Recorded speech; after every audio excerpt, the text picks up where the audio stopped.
Subscribe करें और देखें एक दिल दहला देने वाली हॉरर स्टोरी। बिना घबराए बेल आइकॉन प्रेस करना ना भूलें। इस कहानी के लेखक हैं शिवम कुमार पासवान।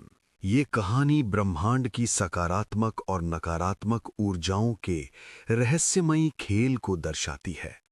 अनंत, संभव, रिद्धि और सुहानी चार ऐसे दोस्त हैं जो पैरानॉर्मल एक्टिविटी पर शोध करते हैं और आत्माओं को केवल एक नकारात्मक ऊर्जा का रूप मानते हैं।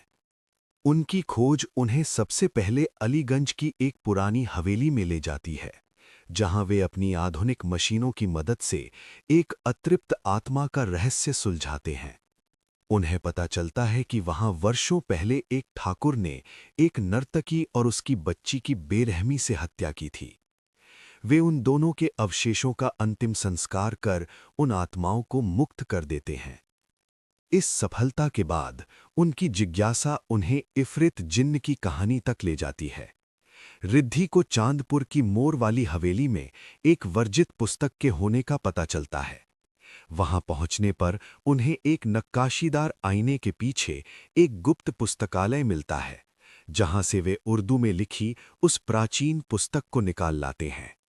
हालांकि उस किताब पर साफ चेतावनी लिखी थी कि इसे पढ़ना वर्जित है, लेकिन रिद्धि की जिज्ञासा के आगे वो चेतावनी फीकी पड़ गई और उसने आधी रात को उसके मंत्रों का उच्चारण शुरू कर दिया। मंत्रों के प्रभाव से छलावा नाम की एक भयानक नकारात्मक शक्ति जागृत हो जाती है, जो इंसान की बुद्धि भ्रष्ट कर उसे भ्रम के जाल में फंसा देती है।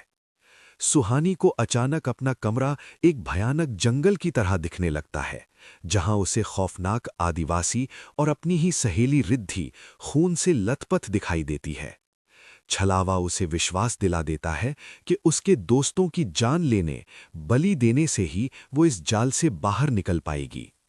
इसी खौफनाक भ्रम के वश में होकर सुहानी अनजाने में रिद्धि की हत्या कर देती है और इसी तरह अनंत भी इस भयानक शक्ति की बलि चढ़ जाता है। तभी उनके प्रोफेसर को खतरे का आभास होता है और वे सुहानी के घर पहुंचते हैं।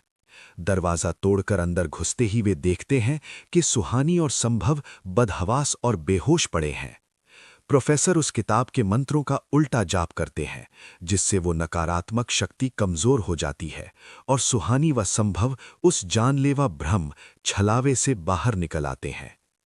अंत में अपने जिगरी दोस्तों को खोने के गम में सुहानी और संभव अपना शोध हमेशा के लिए छोड़ देते हैं। वो शैतानी किताब प्रोफेसर की लाइब्रेरी में ही सुरक्षित रखती जाती है।